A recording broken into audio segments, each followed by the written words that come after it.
As we know, folks, funding for Ukraine, Israel, and Taiwan is signed, sealed, and delivered.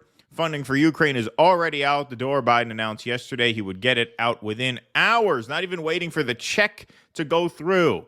But Mitch McConnell, very happy for the first time in a while. It's been a rough go for Mitch McConnell, who, ironically, if you remember, the liberals used to call Moscow Mitch, right? That was his nickname during, the first Trump term. Moscow Mitch, Moscow Mitch, Moscow Mitch. Meanwhile, nobody in the Republican Party has been a more vocal supporter for Ukraine funding than Mitch McConnell. Mm-hmm. And, dealing with the rebellion and the Freedom Caucus. They just throw out the propaganda slop for the pigs who consume it. Exactly. It doesn't matter. Doesn't matter if it makes sense. Right. Whatever. Who cares? Right.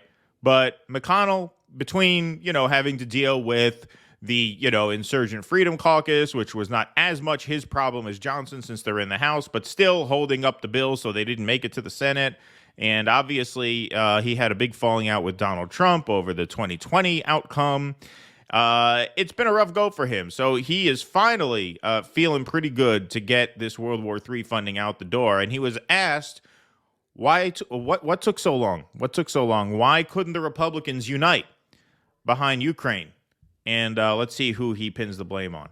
Ardent backers of Ukraine in the Senate here, but what took so long to get some of these other 8 Republicans persuaded to your position there? Was it the overall nature of this bill and what was lost in that time period for Ukraine? Well, that's a good question. You already know the answer. I think the demonization of Ukraine began by Tucker Carlson, who, in my opinion, ended up where he should have been all along, which is interviewing Vladimir Putin. And so he had an enormous audience, which convinced a lot of rank-and-file Republicans that maybe this was a mistake. I think the former president had sort of mixed views on it. We all felt that the border was a complete disaster, myself included. And Chad, you remember covering the phases we went through. First, there was an effort to make law, which requires you to deal with Democrats. And then a number of our members thought it wasn't good enough. And then our nominee for president didn't seem to want us to do anything at all. That took months to work our way through it. So we ended up doing the supplemental that was originally proposed, which dealt with not all problems. It didn't solve the border problem, but certainly addressed the growing threats at the moment. Really, I mean, before we even get to the Tucker thing, he's not even saying Donald Trump's name. He's saying our nominee for president and the former president. Clearly, a lot of animosity there. The second thing is he really validates in this statement the Democratic talking point that you needed to pass a law to enforce the southern border. Like that right. his hardline, the hardliners in his caucus correctly say, whether you agree with what they want to do at the border or not, that's a different argument.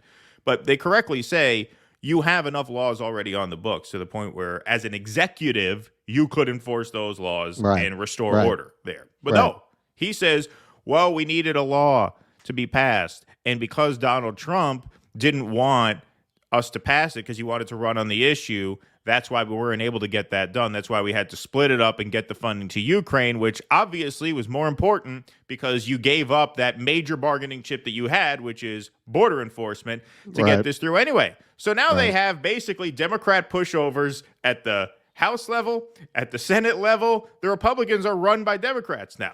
And this is why I said you're seeing the deep state make its move. Tucker Carlson, the aforementioned Tucker Carlson, said this was going to happen. Like that video, we have to play that video again. I have to find that again because I think that's worth revisiting 8 or 9 months later, whenever it was. He made a speech last year saying, don't be surprised in 2024 if your choices are not Trump or Joe Biden. Expect the unexpected. You're seeing in real time now, if you're paying attention, the permanent state coalesce against the MAGA movement. What's Right. happening? You got Yep. Trump sitting in court. He's off the campaign trail. No one's heard from him in a couple weeks. They're not going to hear from him for another month. You got Biden closing in the polls, not because Biden's doing anything, because Trump can't campaign. He can't run. He can't fundraise. He can't do rallies. He can't do shit. He's stuck, napping in a courtroom for the next month. And you have Mitch McConnell going out here, trashing him, praising essentially Joe Biden. I mean, that's what they did. They just totally pushed over. Trashing Tucker Carlson, the most influential voice in right of center politics.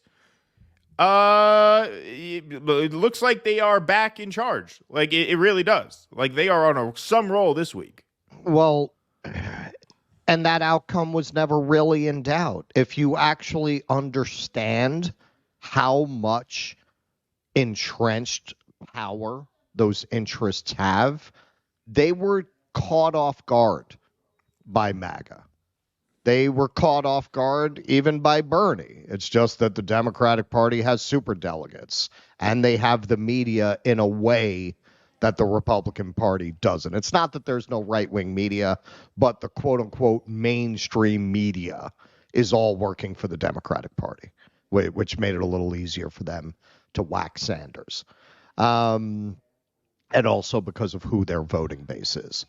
But yes, we do not have a democracy. We have not for a very long time, and it's all connected. I mean, all of this goes back to the Powell memo in the 70s. A former Supreme Court justice wrote a memo talking about how things had gotten out of control.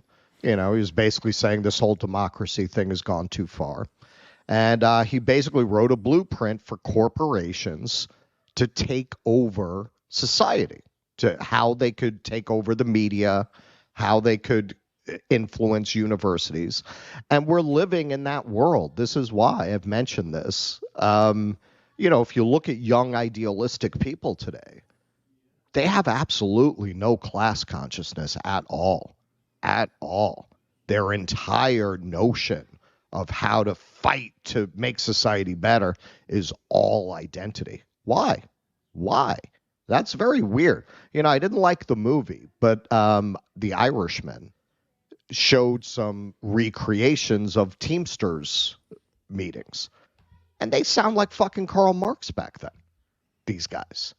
And it's jarring because now they've been so Fox News indoctrinated, the kinds of union members, white working class union members that they're representing there, that it's funny hearing a guy who reads that way, who signals that way. Yeah, what we need to do is we need to get these rich fat cats out of the way, and we need more money to the workers. You're not used to hearing that from people like that anymore, but that would have been de rigueur back then. Right? And young people fighting to change society.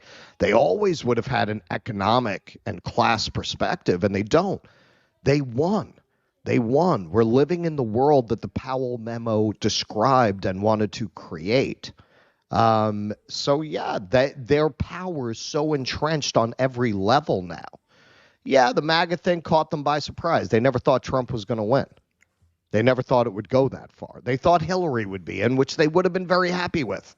They would have been perfectly happy with the Hillary Clinton presidency. Now they had time to regroup and figure out how to crush this thing, and that's what they're doing. Please clap.